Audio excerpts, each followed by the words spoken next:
আজ আমি তৈরি করছি ছোলার ডাল দিয়ে ঘুগনি।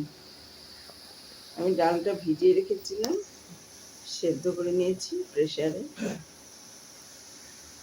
এখানে আমার জিরে ফোড়ন দিয়েছি, এখানে আমার ধনে, জিরে, আদা বাটা আর শুকনো লঙ্কা, হলুদ, এটা আমি দিয়ে দিচ্ছি।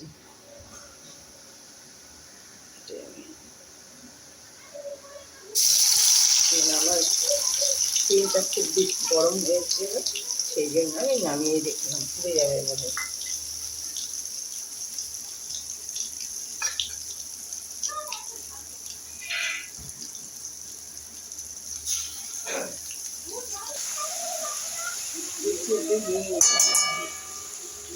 আরেকটু দেবো,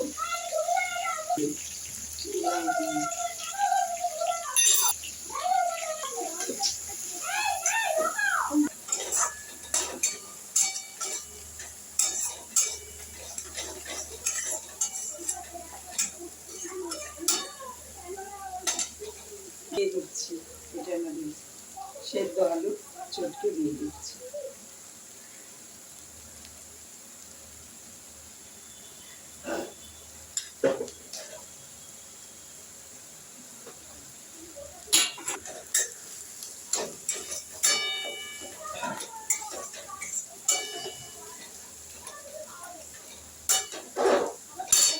এবারে আমি ডালগুলো দিয়ে দিচ্ছি।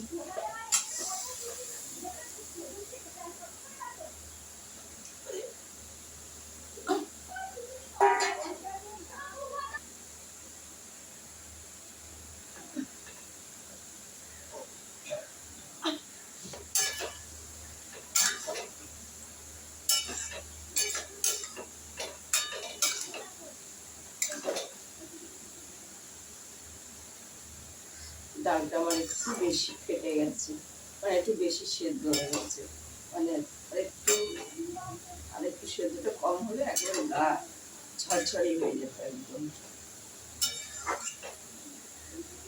আপনারা যখন করবেন তখন আরেকটু সেদ্ধটা আরেকটু কম করবেন, তাহলে একদম গামাখানি হয়ে যাবে একবারে।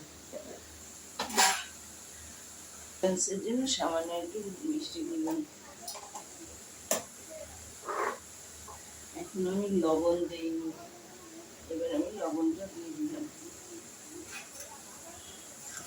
একটু সেদ্ধ হয়ে গেছে বেশি, সেই জন্য একটু নরম হয়ে যাচ্ছে। লাইক করুন, শেয়ার করুন, আমার পাশে একটু থাকুন। আপনারা যখন করবেন আর একটু সেদ্ধটা একটু কম করবেন, একদম দেখবেন ঝরঝরে হবে। এটা অনেকেও সেরকমই খায়, একেবারে একটু জল জল ভাব।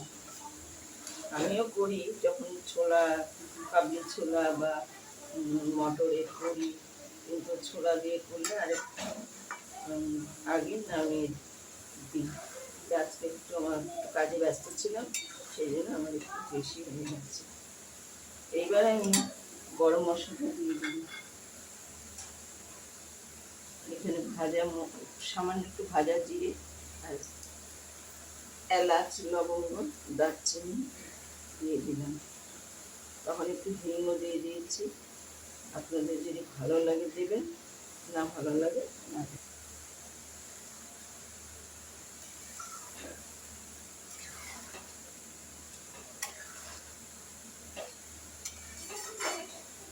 ছোলা দিয়েও করি আমি, সবসময় তো ভিডিও করি না। যদি কারোর আলু চটকে দিতে ভালো না লাগে দেবেন।